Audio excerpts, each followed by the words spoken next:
Surprising things you didn't know about How I Met Your Mother. Over the course of its 9 seasons, How I Met Your Mother became a popular favorite, with people still quoting phrases from the show daily. Nearly 200 episodes since the debut in 2005, a lot has happened on the show. Even if you watched every episode, you probably didn't know these legends. Here are the surprising things you didn't know about How I Met Your Mother. By the way, make sure to click that subscribe button to stay up to date with all our engaging videos, and use that trigger finger by smashing that like button. Now let's get into it. Number 22, Patrick Harris' love for magic was added to Barney's character. Patrick Harris has even authored a child's book about magic, indicating that he impacted Barney's hobby. Number 21, Hannigan wanted her daughter to play her on-screen child. While Lily had a child on the program, Hilligan's young daughter was the cast in the role. However, Hannigan revealed at the HuffPost in 2007 that they decided she was too old for the role. Number 20, both Smudlers and Hannigan had to hide their pregnancies during filming. During season 5, both the actors who played Robin and Lily were pregnant, although the characters were not, so the props team just continued to conceal their bulging stomachs beneath enormous props and handbags. Number 19, Harris made its mission to get Barney and Robin together on the show.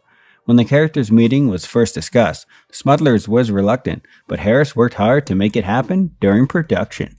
Number 18, Ted probably made Barney sound worse on purpose to make himself look better in the end. In an interview with Digital Spy in 2018, Harris agreed with a common fan idea. According to Hypothesis, Ted made Barney appear especially sleazy and womanizing in his story for his kids because he didn't want them to criticize him for falling for Barney's ex-wife, Robin. Number 17, some of the show's famous props went home with the lead actors.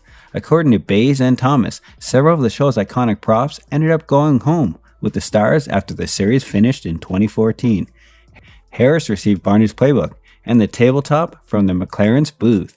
Smudlers received Robin's Sparkles, bedazzled jean jacket. Allison Hannigan received a miniature red British phone booth, and Radnor received Ted's treasured blue French horn. Bays also decorated his own home with the 2 swords that were hanging up in Ted and Marshall's flat, while Thomas took a few set pieces from McLaren's, including one of the gang's red booths. Number 16, Victoria would have been the mother if CBS canceled the series early. According to E! News, if Bays told Reddit that if season 1 had been cancelled, they would have written Victoria in as the mother. Of course, the program ended up lasting 9 seasons, so the plan was abandoned. Number 15, the fictional pub is also based on a real New York City establishment. According to the New York Post, McLaren's is inspired by a New York tavern called McGee's, when they were both writing for The Late Show with David Letterman. Earlier in their careers, Bays and Thomas apparently spent a lot of time in the real-life establishment. Number 14, Ted, Marshall, and Lily are based on real people. When college friends and Late Show David Letterman writers Carter Bays and Craig Thomas were invited to pitch a New York series, they flashed back to 1997 when Bays spent a lot of time complaining about singles at the Thomas apartment when he shared his longtime girlfriend, now wife, Rebecca. In the script, Bays was renamed Ted, Thomas was renamed Marshall, and Rebecca was renamed Lily. Real-life incidents such as Bays asking someone to a wedding without realizing he didn't have a +1, or calling Rebecca a bitch during a brief breakup with Thomas, were incorporated into the series. Number 13, Jim Parsons auditioned to play Barney. Parsons described Barney Stinson's character as a massive lug of a guy. The future, The Big Bang Theory star auditioned nonetheless, but lost out to Nick Patrick Harris, who credited his earning the job to his physical humor he displayed while auditioning for producers and later for CBS president Les Moonves. When asked to pretend to be playing laser tag, as Barney would later do, Harrison began a dive roll and ended his torso, colliding with a chair. In 2008, Harris stated that he thought Barney was 60% Larry of Three's Company. Number 12, Jennifer Love Hewitt almost played Robin. Real-life Kobe Smulders, a Canadian, eventually landed the role of Robin, but only after Jennifer Love Hewitt declined. According to E! News, co-creator Craig Thomas revealed on Reddit that Love Hewitt chose the Ghost Whisperer over him. Number 11, McLaren's, the gang's favorite bar, was named after a production assistant. Carl McLaren worked as a producer assistant for 2 years before being promoted to assistant producer. The bar is molded after McGee's in New York City, while Bays and Thomas frequent while working on Letterman. Number 10, You Haven't Met Ted. Pickup lines was from Bays and Thomas's boss at Letterman. Justin Stangl, Late Show co-writer, devised a pickup line. When Stagg and Bays were at the bar, typically McGee's, Stagl would approach a passing girl and ask, "Have you met Carter?" Throughout the series, Barney Stinson and various other characters used the line. Number 9. There is no studio audience during filming. The many scenes, the pilot featured 60, were shot over the course of 3 days. Following that, an audience saw the episode, and their laughing was included in the laugh track. Number 8. Jason Segel smoking was a problem for Allison Hagen. Hagen Lily was irritated because she had to kiss her on-screen boyfriend turned husband Segel Marshall because it was like kissing an ashtray. Segel was able to quit for a year, but stress forced him to relapse. Number 7. Britney Spears wanted to be on the show. Specifically in the episode 10 Sessions, Bays and Thomas were anxious about the singer would want to play Stella, a character whom had a huge ambitions. Abby, Stella's receptionist, was a better fit for her. The episode was the most watched episode in the 18 to 49-year-old demographic at the time, and it was credited with potentially saving the show from cancellation. Number 6. The show's creators are in a real-life band, and they wrote and performed the series theme song. The theme song music HIMYM is famous as an infectious, catchy tune, and it turns out the show's producers were heavily involved in its creation. Hey Beautiful is a song by the band The Solids, of which Bays and Carter are both members.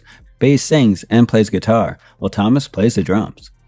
Number 5. There was a real wedding proposal on the show. Timothy Rousseau, a restaurant scene extra, proposed to his girlfriend, fellow extra, Jana Rugan, in the season 2 finale. In the biggest surprise of Rugan's life, during rehearsals, an actor told Robin's ring to finish the scene, which is exactly what Rugan expected to happen when the cameras started rolling. Rousseau's brother's acquaintance's staff writer-producer, Matt Cunnin, assisted with the planning. Number 4. Kobe Smudlers was diagnosed with ovarian cancer during the 3rd season. Smudlers, who was 25 at the time, heard the dreadful news and kept it a secret from the public. She was cancer-free 2 years and multiple procedures. She went up about her illness for the first time in 2015 in order to raise awareness about the disease, particularly among young women. Number 3. The cast significant others played assorted weirdos. Scooter, Lily's high school sweetheart, was played by Harris's real-life husband, David Burka. Hannigan, who portrayed Lily, appeared on the show alongside her husband, Alex Densoff, who played Robin's co-anchor, Sandy Rivers. Taran Killam, Smudler's husband, was another spouse who appeared on him. He actually played 2 roles on the show, Derek, a one-time cameo, and Gary Blauman, a regular character. Number 2, Conan O'Brien appeared as an extra. O'Brien was chosen as a background character in the episode through a charity auction.